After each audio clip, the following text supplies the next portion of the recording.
I'd like to read the Daily Meditations for Working Through Grief by Martha W. Hickman from her book Healing After Loss for the last couple of days as kind of one continuous thought.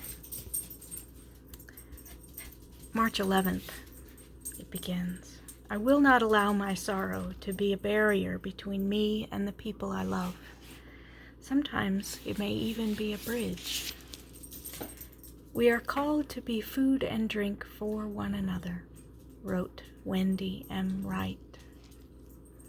Martha Hickman writes, that's how important we are to each other, as essential as food and water, and especially now when we are suffering from loss.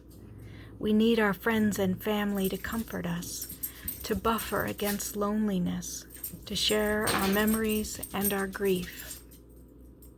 And they need us to continue to love them, to let them know we have not cut them off as we work our way through our sorrow, to be attentive as we are able to the ongoing needs in their lives.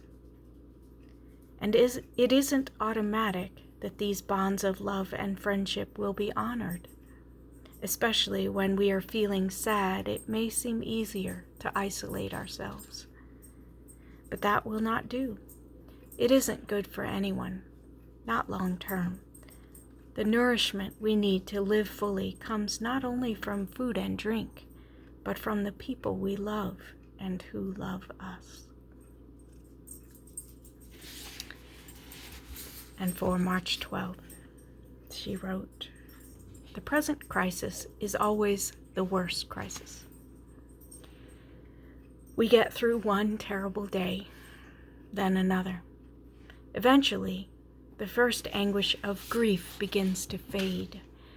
Maybe we think we have passed the worst of it. Then something will happen.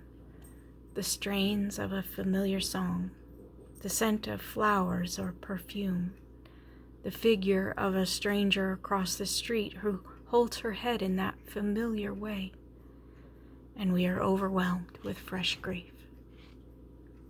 Things will get better, but we are always open to new recall, new occasions that remind us of our loss.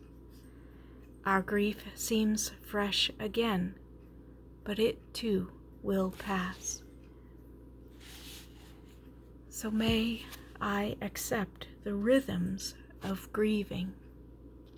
I have enough to worry about without scolding myself that I'm still so vulnerable.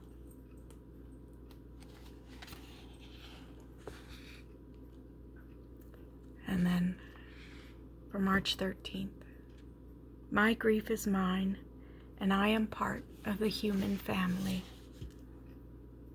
Perhaps initially this is what we all think, that we are alone in experiencing so intense and painful a grief.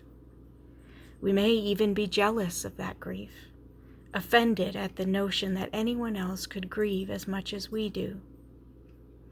And in a way, we are right.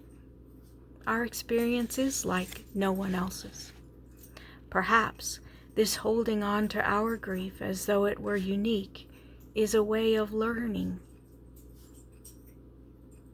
of turning it around and around until we somehow get used to the unthinkable. Then, after a while, we may welcome the company of others and their grief.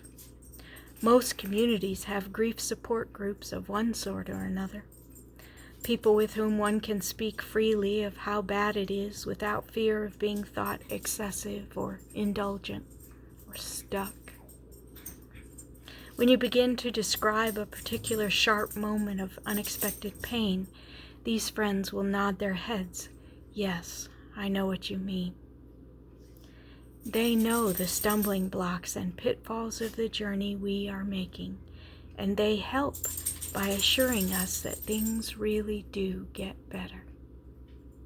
In time, we become such helpers ourselves.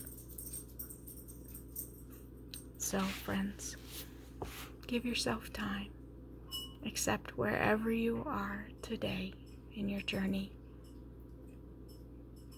Yes, I know how it is. No judgment. Acceptance.